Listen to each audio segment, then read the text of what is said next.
Hey guys, my name is James Allen and welcome to the Knife Life. Today we're going to be talking about how to sharpen your own knives.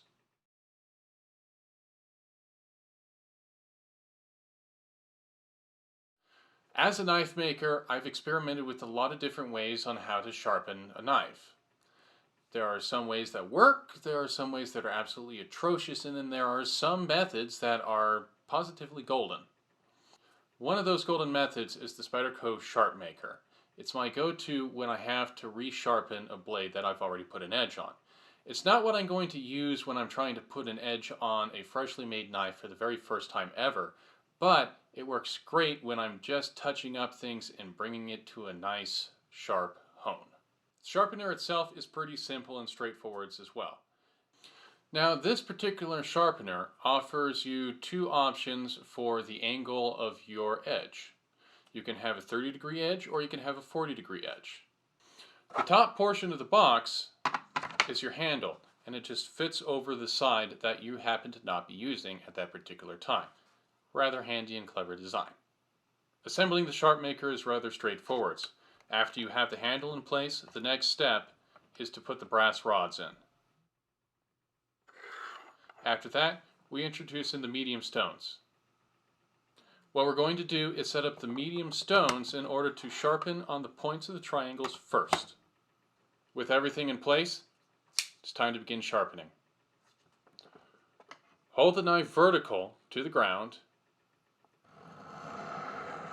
and draw the knife down with light pressure as if you were cutting the stone. The same thing is done on the opposite stone. This process is repeated back and forth on both stones an equal number of times.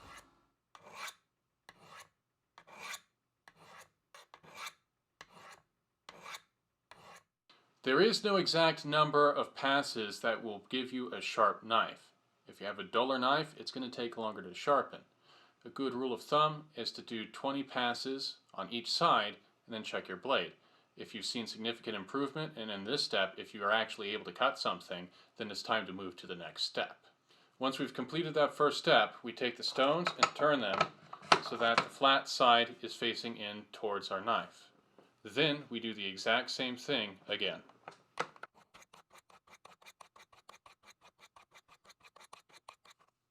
Once we've completed that step, we then move on to the fine stones. The fine stones operate the exact same way as the medium stones. Again, once you got everything set up, hold the knife straight up and down and begin to make your cuts. Once you've completed this step, simply take your stones and just like last time with the medium stones, turn it so that you're now cutting on the flats of the stones.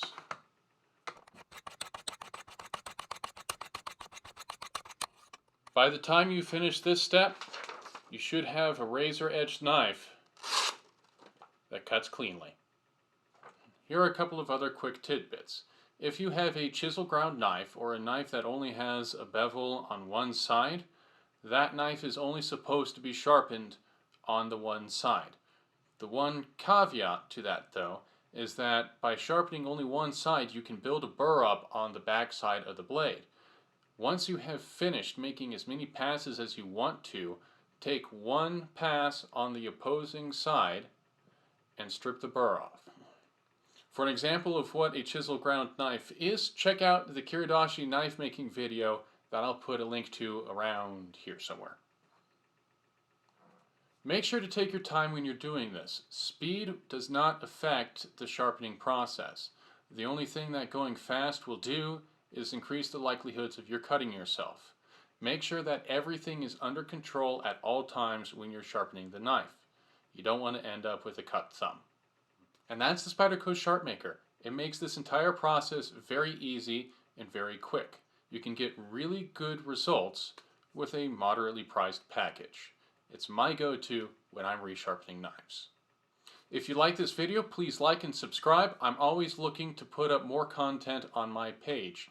If you're interested in knife making, the origin and history of unique blades, or you're just looking for a way to learn how to maintain and care for your blades, this is the channel for you. Keep coming back, and I'll have something new for you next time. Until then, stay safe and keep living the knife life.